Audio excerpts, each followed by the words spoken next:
आदि ब्रह्मा ऋषभ देव भगवान की जय। अयोध्या शाश्वत तीर्थ क्षेत्र की जय। परम पूज्य गणिनी प्रमुख श्री ज्ञानमती माता जी की जय।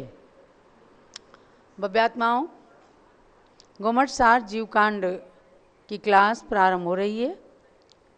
मंगलाचरण से पूर्व आपको जान लेना है कि 8 जून को आपकी चौथी परीक्षा, जो गोमटसार जीवकांड की अंतिम परीक्षा है, वह होने वाली है गाथा नंबर 128 से। यानी 127 गाथाओं तक आपकी 3 परीक्षाएं हो चुकी हैं। बहुत अच्छा परिणाम रहा है। सबने खूब परिश्रम करके, पढ़ाई करके परीक्षाएं दी हैं। और अब चौथी परीक्षा 128 नंबर की गाथा से लेकर और 173 नंबर की गाथा, यानी जो गोमटसार जीवकांड सार ग्रंथ है उसमें इतनी ही गाथाएं हैं। तो संपूर्ण गाथाओं की परीक्षा होने वाली है 8 जून को दिन में 3:30 बजे से। जैसे पूर्व की परीक्षाएं हुई हैं, इसी प्रकार से भगवान ऋषभ देव जूम चैनल के चैट बॉक्स में पेपर डिस्प्ले किया जाएगा और एक प्रश्न के 4 उत्तर पहले की तरह से ही रहेंगे और एक सही उत्तर पर आपको टिक लगाना रहेगा, सबमिट करना रहेगा और इस प्रकार से आपके गोमटसार की परीक्षा पूर्ण होगी। अब प्रारंभ करती हूँ मंगलाचरण के साथ आज का स्वाध्याय। सिद्धम शुद्धम पणमीय जिणिंदवर्णेमि चंदमकलंकम गुणरयण भूषणोदयम जीवस्य परोवणम वोच्छम। 20 प्ररूपणाओं के माध्यम से जीव की अवस्थाओं को बताने का संकल्प लेकर आचार्य श्री नेमिचंद्र सिद्धांत चक्रवर्ती ने गोमटसार जीवकांड नाम के ग्रंथ को रचा है और उसकी प्रमुख प्रमुख गाथाओं को चयन करके पूज्य गणिनी ज्ञानमती माता जी ने ये सार रूप में गोमटसार जीवकांड सार नाम का जो ग्रंथ दिया, अत्यंत उपयोगी और सारभूत ग्रंथ है। इसके स्वाध्याय से ही आप सब साधारण ज्ञानी भी गोमटसार जीवकांड के सार को समझ जाएंगे। इस लक्ष्य से इस ग्रंथ का हमने स्वाध्याय शुरू किया है। 156 गाथाएं हो चुकी हैं।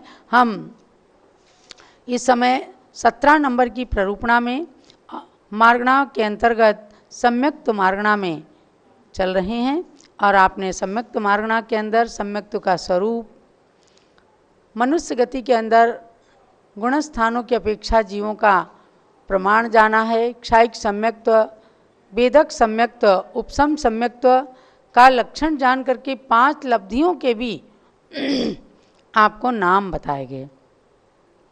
ये लब्धियां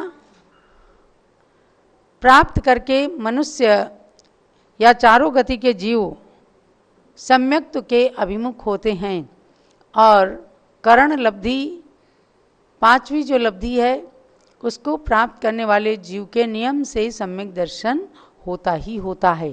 तो अब 157 नंबर की गाथा, सम्यक्त के योग्य कौन से जीव होते हैं। चदुगदि भवो सन्नी, चदुगदि भवो सन्नी, पज्जत्तो सुज्जगो यसागारो, पज्जत्तो सुज्जगो यसागारो, जागारो सल्लेसो, जागारो सल्लेसो, सलद्दिगो सम्ममुपगमयी, सलद्दिगो सम्ममुपगमयी। गाथा सामूहिक पढ़िए। चदुगदि भवो सन्नी, पज्जत्तो सुज्जगो यसागारो, जागारो सल्लेसो, सलद्दिगो सम्ममुपगमयी। चतुर्गति भव्यः संगी पर्याप्ता शुद्धकश्च साकारः, जागरूका सल्लेश्या सलब्धिका सम्यक्त्वमुपगच्छति। इस गाथा के माध्यम से आचार्य देव कहते हैं कि चारों ही गतियों में सम्यक दर्शन की प्राप्ति होती है। यानी चारों गति के जीव सम्यक दर्शन की प्राप्ति की योग्यता रखते हैं। तो चारों गति में से किसी एक जीव किसी एक गति का धारक होता है, माने चाहे मनुष्य गति में है, चाहे नरक गति में, चाहे तिर्यंच गति में और चाहे देव गति में है, लेकिन उसके साथ कुछ शर्तें हैं। अर्थात वो जीव भव्य होना चाहिए, जिसके अंदर भव्यता है, भवितुम योग्या, मोक्ष प्राप्त करने के अनंत चतुष्टय को प्राप्त करने की योग्यता है, वह भव्य होना चाहिए जीव ऐसा।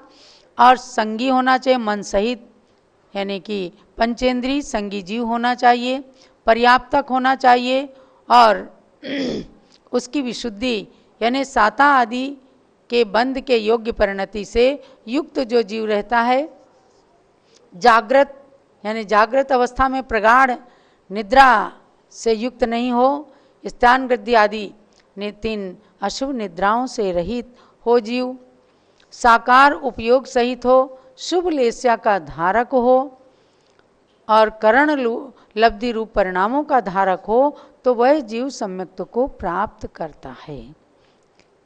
ये योग्यता धवला आदि ग्रंथों के अंदर जो बताई गई उसी को सार रूप में यहाँ लिया है और इसी को सार रूप में पूज्य गण्य ज्ञानमती माता ने प्रवचन निर्देशिका नाम की पुस्तक के अंदर बहुत ही स्पष्ट रूप से और विस्तृत रूप से इनका वर्णन किया है।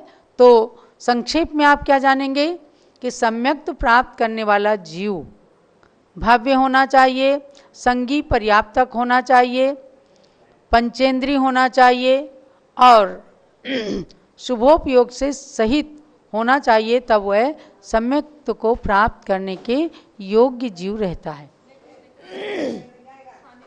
जलो परम पूज्य गणिनी प्रमुख श्री ज्ञानमती माता जी की जय। ये सम्यक दर्शन अति सरल भी है और अति दुर्लभ भी है।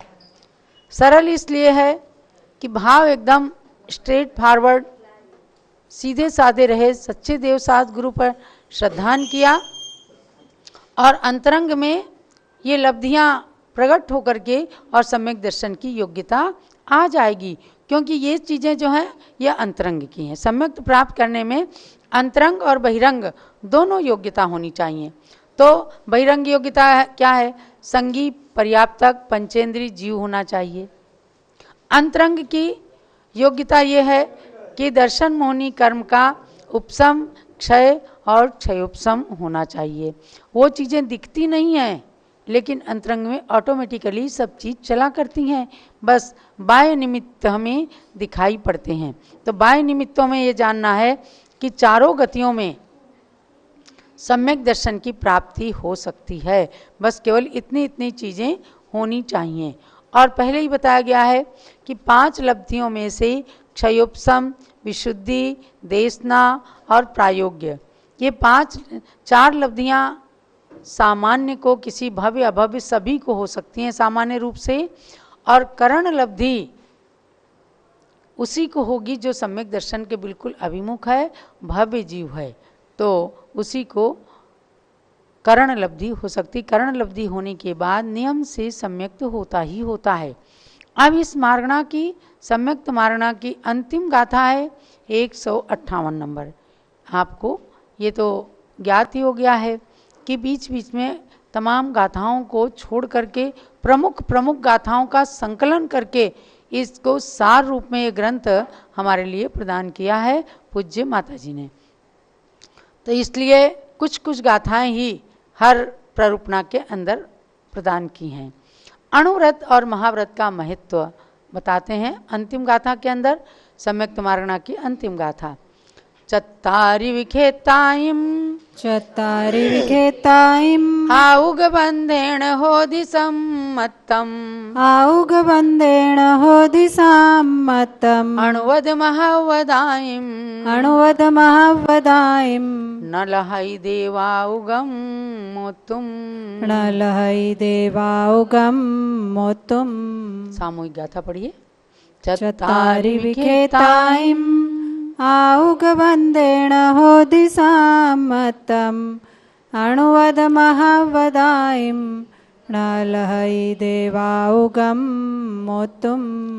चत्वार्यपि क्षेत्राणि आयुष्कबन्धेन भवति सम्यक्त्वम् अणुव्रत महाव्रतानि न लभते देवायुष्कम मुक्त्वा। बहुत ही ध्यान देने योग्य ये गाथा है। यानी कि चारों गतियों की जीवों को हर प्रकार की फैसिलिटी दी गई है कि आप सम्यक दर्शन को प्राप्त कर सकते हैं। पाप कर्म के उदय से नरक और तिर्यंच गति भी मिल गई है, तो वहाँ पर भी यदि आपके भाव अच्छे हैं और निमित्त अच्छे मिल रहे हैं तो सम्यक तो हो सकता है। तो क्या कहा कि चारों गति संबंधी आयु कर्म का बंद हो जाने पर, देखो गति अलग है और आयु अलग है। जैसे नरक गति नरक आयु, तिर्यंच गति तिर्यंच आयु, मनुष्य गति मनुष्य आयु, देव गति देव आयु। आप एक बात समझिए, गति का बंद होने पर छूट सकती है, आयु का बंद होने पर उस गति में नियम से जाना पड़ेगा, आयु छूटती नहीं। तो कहा है कि चारों गति संबंधी यदि आयु का बंद हो जाता है तो भी सम्यक तो हो सकता है, किंतु देवायु को छोड़कर शेष आयु का बंद होने पर अणुव्रत और महाव्रत नहीं होते। ये सम्यक मार्गणा के अंदर इसलिए बताया कि सम्यक दर्शन तो हो सकता है उन गतियों में जाने के बाद, यानी जो आयु बंध गई उस गति में तो नियम से जाना ही पड़ेगा। बहुत पुरुषार्थ किया राजा श्रेणिक ने, लेकिन उनके नरक आयु का बंद हुआ था। समझना, गति बंद और आयु बंद में अंतर है। गति बंद होता है तो वो छूट सकता है शुभ अशुभ परिणामों के कारण, और आयु का बंद हुआ तो निश्चित रूप से वहाँ जाना पड़ेगा, बस उसमें उत्कर्षण या अपकर्षण हो सकता है। तो 7वें नरक की आयु का बंद किया राजा श्रेणिक ने। एक दिगंबर मुनिराज के गले में मरे हुए सर्प को डालते समय सर्प का डालना और 7वें नरक की आयु का बंद करना, क्योंकि धर्म से विद्वेष था। रानी चेलना ने ज्यों ही जाना कि मुनिराज के गले में आपने सर्प डाला है, एकदम कांप उठी और उसने कहा कि पतिदेव आपने ये क्या किया, आपने अपने नरक का द्वार खोल लिया है क्या? अरे राजा श्रेणिक ने कहा कि वो तो मुनि कब के चले गए होंगे, क्यों चिंता करती हो चेलना, मैंने सर्प डाला है उतार के चले गए होंगे। लेकिन रानी चेलना कहती है यदि वे सच्चे मुनिराज हैं तो वो आए हुए उपसर्ग को स्वयं निवारण नहीं करेंगे। चलो देखते हैं। दोनों के दोनों जाते हैं। मुनिराज के गले में वैसे ही सर्प पड़ा हुआ है और उसके निमित्त से खूब चींटियां चढ़ रही हैं, मुनिराज के शरीर को लहूलुहान कर रही हैं, लेकिन वे भावलिंगी दिगंबर जैन मुनिराज वो उपसर्ग को सहन कर रहे हैं। एकदम नरम से कपड़े को लेकर के चींटियां हटाई गईं, सर्प हटाया गया शरीर से, और मुनिराज का उपसर्ग दूर होते ही मुनिराज ने आंखें खोली और सामने खड़े पति पत्नी को दोनों को धर्म वृद्धि का आशीर्वाद दिया। और उस आशीर्वाद को प्राप्त करते ही राजा श्रेणिक का मन एकदम परिवर्तित हो जाता है, और तब तक उनको नरक आयु का बंध हो चुका था। परिवर्तित होता है कि देखो ये है मुनि, मैंने उपसर्ग किया तो मुझे भी वही आशीर्वाद दे रहे हैं, जिसने उपसर्ग को दूर किया मेरी रानी चेलना ने उसको भी वही आशीर्वाद दे रहे हैं। ऐसा नहीं है कि उसे विशेष आशीर्वाद दे देते और मुझे कोई श्राप दे देते। बहुत सारे लोग कहते हैं ना फलाने साधु ने श्राप दे दिया, अगर सच्चे साधु हैं तो कभी भी श्राप नहीं देते हैं। ये दिगंबर जैन शासन की विशेषता है कि साधु लोग श्राप नहीं देते। जिसने जो कुछ किया है उसको अपने कर्म का फल मिलेगा, लेकिन साधु श्राप नहीं देता। वहीं से परिवर्तित हुआ मन राजा श्रेणिक का, और वे महावीर के समो शरण में जा कर के लगातार 30 साल तक उनकी खूब पूजा करते हैं, खूब सेवा करते हैं, माने रोज जाकर भक्ति करते हैं। और उन्हें पता चल गया कि आपके 7वें नरक की आयु का बंद हो गया है। एकदम मन विचलित होता है, मैंने क्या किया है। परंतु महावीर की भक्ति करते करते करते करते महानुभाव 7वें नरक की आयु को उन्होंने पहले नरक की आयु में अपकर्षित कर लिया। माने घट गई आयु, लेकिन नरक में जाना तो पड़ा। और इसलिए कि नरक आयु बंधने के बाद छूटती नहीं। अगर केवल गति का बंध किया होता तो छूट जाती, लेकिन आयु का बंध करने के बाद फिर उस गति में निश्चित रूप से जाना पड़ता है। तो प्रथम नरक में गए। तो यहाँ पर बता रहे हैं कि चारों गति की आयु का बंध हो जाए तो भी सम्यक दर्शन हो सकता है। तो उन्होंने नरक आयु का बंध होने पर भी भगवान महावीर के समोसरण में छायिक सम्यक दर्शन को प्राप्त किया था। अनंतानुबंधी की चारों कषाएं, मिथ्यात्व, सम्यक मिथ्यात्व और सम्यक प्रकृति, इन सातों दर्शन मोहनी की प्रकृतियों का पूर्ण रूप से क्षय कर दिया था। क्षायिक सम्यक दर्शन प्राप्त कर लिया था। क्षायिक सम्यक दर्शन सादि अनंत होता है, मतलब कभी ना कभी वो प्राप्त होगा, इसलिए आदि तो है, क्योंकि अनादि अनंत हो नहीं सकता। मिथ्या दृष्टि को ही सम्यक दर्शन प्राप्त होगा, तो सादि हुआ और अनंत काल तक रहेगा। माने वो सम्यक दर्शन, क्षायिक सम्यक दर्शन होने के बाद कभी भी छूटेगा नहीं, वो नियम से मोक्ष ले जाएगा। भले ही बीच में नरक गति को प्राप्त हुए, लेकिन आकर के मनुष्य गति प्राप्त करके और वो क्षायिक सम्यक दर्शन बराबर मोक्ष होने तक, मोक्ष होने के बाद अनंत काल तक उनका बना रहेगा। इसलिए चारों गतियों में जीव सम्यक दर्शन को प्राप्त कर सकता है। किंतु एक विशेष बात बताई कि देव आयु को छोड़कर शेष आयु का बंध होने पर अणुव्रत और महाव्रत जीव ग्रहण नहीं कर सकता। यानी जो अणुव्रती और महाव्रती हैं उनके केवल एक देवायु का बंध होगा, और जिन मनुष्यों के नरक तिर्यंच आयु का बंध हो गया है वो महाव्रत अणुव्रत नहीं धारण कर पाएंगे। सच्चे रूप में अणुव्रत धारण नहीं कर पाएंगे, महाव्रत धारण नहीं कर पाएंगे। इसलिए अपने को अपनी परीक्षा करने के लिए अणुव्रत और महाव्रतों को धारण करने के लिए जल्दी से जल्दी कोशिश करनी चाहिए कि हमारे किसी और आयु का बंध ना होने पाए, एक देवायु का ही बंध हो और देवायु को भोग करके पुनः मनुष्य गति में आ करके और मोक्ष प्राप्त करें। तो चारों गतियों में से किसी भी गति में रहने वाले जीव के 4 प्रकार की आयु में से किसी भी आयु का बंध हो जाने पर भी सम्यक दर्शन की उत्पत्ति हो सकती है, और उन गतियों में जाकर के भी वहाँ भी सम्यक दर्शन की उत्पत्ति हो सकती है, इसमें कोई बाधा नहीं है। लेकिन अणुव्रत या महाव्रत उसी जीव के होंगे जिसके चारों आयु में से केवल देवायु का ही बंध हुआ हो, अथवा किसी भी आयु का बंध नहीं हुआ हो, ना नरक आयु का, ना तिर्यंच आयु का और ना मनुष्य आयु का। अगर मनुष्य आयु का किसी को बंध हो गया, बाद में सम्यक दर्शन हुआ, तो भोग भूमि का मनुष्य हो जाएगा। मनुष्य से मनुष्य गति सम्यक दृष्टि को नहीं मिल सकती। आज जैसे कभी कभी कह देते ना कि विदेह क्षेत्र में चले गए होंगे, अरे विदेह क्षेत्र में देव बन करके विदेह क्षेत्र में जाएं तो वो सम्यक दृष्टि है, लेकिन विदेह क्षेत्र के मनुष्य बनने की भावना नहीं करना, क्योंकि मनुष्य से मनुष्य मिथ्यात्व के योग्य से होंगे। सम्यक दर्शन यदि है तो मनुष्य से मनुष्य गति की प्राप्ति नहीं होगी। तो भव्यात्माओं, सम्यक मार्गणा का सार यही समझना कि क्षायिक सम्यक दर्शन, क्षायोपशमिक सम्यक दर्शन, उपशम सम्यक्त्व, सासादन, मिश्र और मिथ्यात्व, इस प्रकार से सम्यक्त मार्गणा के 6 भेद हैं। कितने भेद हैं? सम्यक्त मार्गणा के 6 भेद हैं। क्षायिक, क्षायोपशमिक, औपशमिक, सासादन, मिश्र और मिथ्यात्व। मार्गणा में सम्यक मिथ्यात्व और मिथ्यात्व को भी लिया है, सासादन को भी लिया है।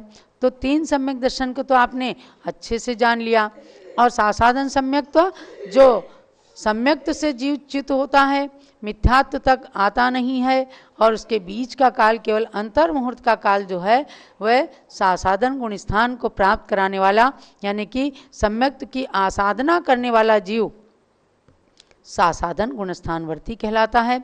ऐसे मिश्र की बात है, विरता विरत माने संयता संयत की अवस्था का नाम है विरता विरत, जिसके तत्वों का श्रद्धान और अश्रद्धान दोनों रहता है। एक तो संयता संयत होते गुणस्थान है, तो उसमें क्या है, संयम और असंयम दोनों रहते हैं। यहाँ उसकी बात नहीं है, यहाँ है सम्यक तो मार्गणा की बात। तो मिश्र यानी सम्यक मिथ्यात्व जो है वह कैसे होगा कि जिसके तत्वों का श्रद्धान भी है और कभी कभी अश्रद्धान भी हो जाता है, तो वो मिश्र गुण स्थान वाला सम्यक मिथ्या दृष्टि कहलाता है। और मिथ्यात्व क्या है, सम्यक्त्व के साथ मिथ्यात्व का कथन, यानी मिथ्यात्व पूर्वक ही सम्यक दर्शन होगा। जो मिथ्या दृष्टि है उसी को सम्यक दर्शन होगा। तो जिनेंद्र कथित आप्त आदि यानी आप्त आगम और पदार्थों का जब श्रद्धान नहीं हो पाता है या ये जीव श्रद्धान नहीं कर पाता है, तो कुदेव कुतत्व आदि का श्रद्धान करता है, तो वह मिथ्या दृष्टि है। अब आप समझो, सच्ची बात को कहने वाला यदि कोई मानव है, कोई मनुष्य है, कोई संत है, लेकिन उनको कोई मिथ्या दृष्टि कह रहा है या उनकी बात को गलत कह रहा है जिसने शास्त्र की सही बात को कहा है, लेकिन एक व्यक्ति किसी परंपरा से ग्रसित है, किसी प्रादेशिक परंपरा से ग्रसित है, हठाग्रह है, तो वो यदि किसी दूसरे को गलत कह रहा है तो वो भी नियम से सम्यक दृष्टि नहीं हो सकता। सम्यक दृष्टि अपना सर्टिफिकेट स्वयं नहीं ले सकता। सम्यक दृष्टि का सर्टिफिकेट तो केवल ही भगवान देते हैं कि हाँ भाई ये सम्यक दृष्टि जीव है, जो किसी की निंदा नहीं करता, जो अपने सहधर्मी बंधु को कभी गलत नहीं कहता, जो भंड वचन नहीं बोलता, जो किसी के दिल को नहीं दुखाता, तो वह सम्यक दृष्टि होता है। तो महानुभाव इस प्रकार से कहा है। और अंत में इस अधिकार में कहा कि मिथ्या दृष्टि और सासाधन सम्यक दृष्टि वाले जीव पाप जीव हैं। देखो, पाप और पुण्य दो ही चीजें हैं संसार में। तो पाप से युक्त पाप जीव, तो कौन से, मिथ्या दृष्टि और सासाधन गुणस्थानवर्ती जीव पाप जीव हैं। मिश्र गुणस्थान वाले जीव पुण्य पाप के मिश्रित अवस्था वाले जीव हैं। और चौथे गुणस्थान से लेकर यानी असंयत से लेकर और सारे आगे के गुणस्थान वाले जीव पुण्य जीव कहलाते हैं, क्योंकि वे निरंतर अपने सम्यक दर्शन से पुण्य का बंध करते हैं, इसलिए उनको पुण्य जीव कहते हैं। एक बार जिस जीव को सम्यक दर्शन हो जाता है वह जीव नियम से मोक्ष को प्राप्त करता है, चाहे कभी भी मोक्ष को प्राप्त करे, लेकिन वह एक न एक दिन मोक्ष को नियम से प्राप्त करेगा। कम से कम अंतर मुहूर्त में, अधिक से अधिक अर्धपुद्गल परावर्तन काल तक वह संसार में रह सकता है। इसलिए आज के स्वाध्याय का सार यही समझना कि करोड़ों उपाय करके भी अपने सम्यक्त रूपी रत्न को संभाल करके रखना है, उसको प्राप्त करना है, उसको दृढ़ करना है। जय लो द्वाद सांग मई जिनवाणी माता की जय। और अब यहाँ पर भगवान के समक्ष सहस्रनाम मंत्रों के द्वारा 1008 पुष्पों से आराधना होगी। ये जिनेंद्र भगवान की भक्ति आज पंचम काल में सबसे बड़ा माध्यम है। सहस्रनाम मंत्र की पुस्तक देना। गुलाब पुष्पों के द्वारा सहस्रनाम मंत्रों की आराधना भगवान जिनेंद्र के समक्ष होने जा रही है। जिन लोगों को इस भक्ति के कार्यक्रम में सम्मिलित होना है तो जूम चैनल में आप बने रहें और सहस्रनाम मंत्र की आराधना में सभी लोग भाग ले सकते हैं। चलो, जिन सहस्रनाम मंत्र की जय। श्री जिनवर के नाम है 1008, ज्ञान कली विकसित करें नाम मंत्र का पाठ। माइक ले लो उधर। ओम ह्रीं श्रीमते नमः स्वाहा। ओम ह्रीं स्वयंभुवे नमः स्वाहा। ओम ह्रीं वृषभाय नमः स्वाहा। बोलो। ओम ह्रीं शंभवाय नमः स्वाहा। ओम ह्रीं शंभवे नमः स्वाहा। ओम ह्रीं आत्मभुवे नमः स्वाहा। ओम ह्रीं प्रभवे नमः स्वाहा। ओम ह्रीं भोक्त्रे नमः स्वाहा। ओम ह्रीं विश्वभुवे नमः स्वाहा। ओम ह्रीं अपुनर्भवाय नमः स्वाहा। ओम ह्रीं विश्वात्मने नमः स्वाहा। ओम ह्रीं विश्वलोकेशाय नमः। स्वाहा। बोलो आगे। ओम ह्रीं विश्वतश्चक्षुषे नमः स्वाहा ओम ह्रीं अक्षराय नमः स्वाहा ओम ह्रीं विश्वविदे नमः स्वाहा ओम ह्रीं विश्वविदेशाय नमः स्वाहा ओम ह्रीं विश्वयोनये नमः ओम ह्रीं अनश्वराय नमः स्वाहा ओम ह्रीं विश्वदर्शने नमः स्वाहा ओम ह्रीं विभवे नमः स्वाहा ओम ह्रीं धात्रे नमः स्वाहा ओम ह्रीं विश्वेशाय नमः स्वाहा ओम ह्रीं विश्वलोचनाय नमः स्वाहा ओम ह्रीं विश्वव्यापिने नमः स्वाहा ओम ह्रीं विधिये नमः स्वाहा ओम ह्रीं वेदसे नमः स्वाहा ओम ह्रीं शाश्वताय नमः स्वाहा ओम ह्रीं विश्वतोमुखाय नमः स्वाहा ओम ह्रीं विश्वकर्मणे नमः स्वाहा ओम ह्रीं जगज्येष्ठाय नमः स्वाहा ओम ह्रीं विश्वमूर्तये नमः स्वाहा ओम ह्रीं जिनेश्वराय नमः स्वाहा ओम ह्रीं विश्वदृशे नमः स्वाहा ओम ह्रीं विश्वभूतेशाय नमः स्वाहा ओम ह्रीं विश्वज्योतिषे नमः स्वाहा ओम ह्रीं अनीश्वराय नमः स्वाहा ओम ह्रीं जिनाय नमः स्वाहा ओम ह्रीं जिष्णवे नमः स्वाहा ओम ह्रीं अमेयात्मने नमः स्वाहा ओम ह्रीं विश्वरीशाय नमः स्वाहा ओम ह्रीं जगत्पतये नमः स्वाहा ओम ह्रीं अनंतजिते नमः स्वाहा ओम ह्रीं अचिंत्यात्मने नमः स्वाहा ओम ह्रीं भव्यबन्धवे नमः स्वाहा ओम ह्रीं अबन्धनाय नमः स्वाहा ओम ह्रीं युगादिपुरुषाय नमः स्वाहा ओम ह्रीं ब्रह्मणे नमः स्वाहा ओम ह्रीं पंच ब्रह्ममयाय नमः ओम ह्रीं शिवाय नमः ओम ह्रीं पराय नमः ओम ह्रीं परतराय नमः ओम ह्रीं सूक्ष्माय नमः ओम ह्रीं परमेष्ठिने नमः ओम ह्रीं सनातनाय नमः ओम ह्रीं स्वयं ज्योतिषे नमः।